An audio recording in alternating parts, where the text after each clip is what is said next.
So the mission is to organize the world's food knowledge so we can help everyone make the right food choices and eventually live long, healthy lives.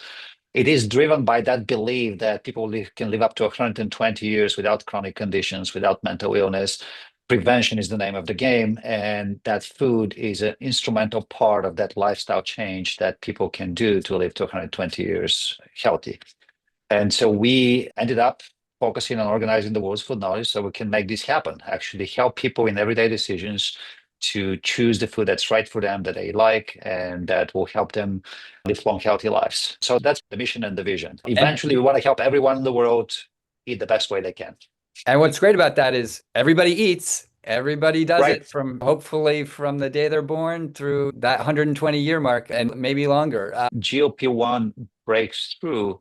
That is true for all the other chronic conditions, whether you have diabetes, Alzheimer's, kidney disease, etc. Diet is important, but the adoption of diet alongside chronic condition management was more kind of people were paying lip service. With GLP-1, they're actually doing it because people are saying, look, I need to maintain muscle mass. I am not to waste away. And so food becomes an important element of the treatment. And we think that GLP-1 is going to change the way people think about food alongside chronic condition management. So essentially, we'll build a virtual nutritionist that is personalized to you and is there for you at 2 o'clock in the morning. If you say, oh, I just ate this big pizza and I shouldn't have, but what can I do?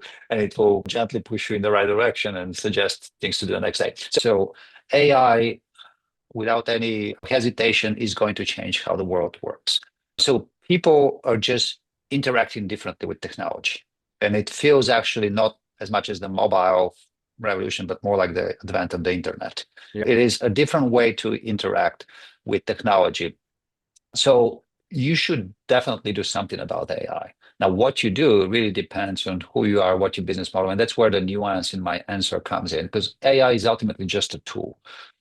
It is a super powerful tool. I think for us, it made our vision, a 50-year vision, a reality. I'm always an optimist. I can't be an entrepreneur without being an optimist. We always have to have a little bit of the rose glasses on and believe that things are going to happen. It's the only way to get through the day. But I'm also a realist. I understand that there are a lot of threats, and then you should have a strategy of implementation that allows you to have a fallback. If something goes wrong, what's the fallback? For us, the fallback is data.